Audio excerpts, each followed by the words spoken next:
I'm going to discuss another case on the Pitt. This one doesn't involve a patient, but involves a healthcare worker, a medical student. And we'll see because it brings up some interesting points. How are we doing in here? Oh, this is thrilling. Definitely worth $200,000 worth of student debt. Superficial ones get a steri strip, full thickness triderma bond. How can you tell they need a suture? Joy. If the edges are under significant tension? I didn't realize your name was Joy. I'm gonna have to tell my parents how trendy they were. CT, head, neck, chest, abdomen, pelvis, all normal and preliminary Lucky read. guy. A little bit of oozing. Pressure for 2 minutes, lidocaine and epi if that doesn't work. Are the admin orders in for surgical ICU? Fuck. So the medical student Joy has now stuck herself while she's removing glass from a patient. A couple of things. This is a bloodborne exposure. This was glass that was embedded, was bloody in someone's tissue. But it's glass, it's not a needle.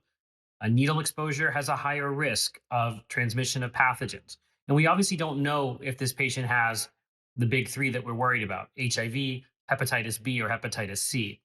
But the fact that it's glass lowers the stakes versus a needle, especially a needle that might have been in a vein, for example. But there's going to be a cascade of actions that need to be taken now that this exposure occurred. What? This, Irrigation saline? it's just a small cut. It is a work-related blood exposure, which means you're a patient now. Are you serious? Needle stick? Piece of glass. Here you go. Thanks. No past records on this guy. So what you're hearing now is that she's going to have to be a patient. This is an occupational exposure, and there's going to be certain things that need to be done. Now, Dr. Hashimi has went and looked into the patient's record, and there's no prior records. Why is she doing that? Because she's trying to see, does this patient that the glass was embedded in, does that patient have a history of hepatitis B, hepatitis C, or HIV? Because that influences what the risk calculation would be for the person that's stuck.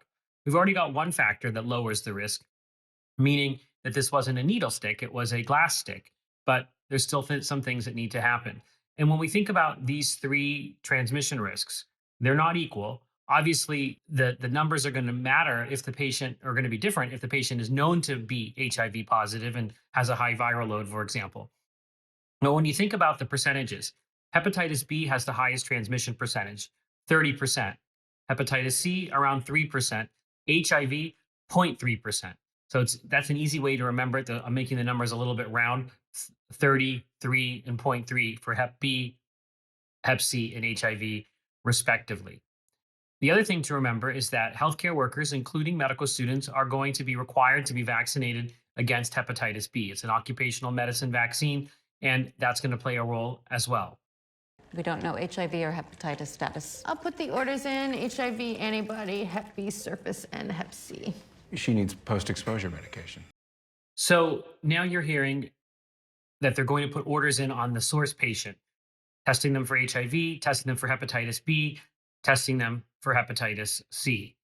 And the other medical student is talking about post-exposure medications. So there are certain medications you can give after a high-risk injury that decrease transmission risks. And you don't do that to everybody, but you do it to people where you think the risk is going to be significant enough that there's going to be a benefit in giving that. And there's a lot of things that matter. What was the exposure? This was glass. Was the source patient positive for any of these?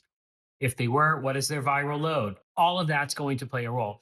Also, was the healthcare worker, was the medical student up to date with their hepatitis B vaccine? And sometimes you have to actually check hepatitis B vaccine titers because maybe 10 or 15% of people don't respond to the vaccine series. And now there's a second better vaccine that has a higher response rate. But the original one that most people got, including myself, 10 or 15% may not respond to it. So we have an improved vaccine, but not everybody has gotten that improved vaccine. So that's what you're hearing about now. Maybe not. For occupational exposure, the rapid HIV test takes an hour or two. Subcutaneous puncture wound, no risk of joint or tendon involvement. Elevate pressure, and then a Band-Aid. So you're hearing about rapid HIV testing. So the thing is, if you don't know what the source patient HIV status is, you might be pushed into taking the medications because you have no way of knowing. This is a patient that's there. They can test and they get the test results back really rapidly within a 1 hour turnaround. So you know whether or not the source patient was HIV positive or negative. So that's not going to make much of a difference, an hour, to make a decision on post exposure prophylaxis for HIV. And what does that mean? That means taking 3 drugs for several weeks and doing serial testing to make sure you don't convert.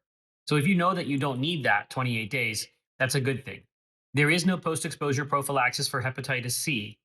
For hepatitis B, it matters on your vaccination status or if you responded to the vaccine, but we will complete the vaccine series. We could give hepatitis B immune globulin if necessary, which are antibodies. So those are the things. So you actually have actions to take when it comes to hepatitis B or HIV, but rapid HIV tests have made it much easier to handle this.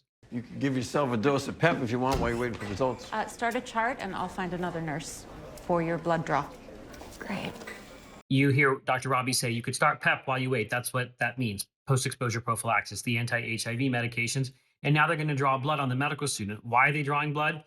To know her baseline status, to make sure she's HIV negative now, hepatitis C negative now, and whether or not she's responded to the hepatitis B vaccine. Purple top for the CBC, red top for chemistries and serologies.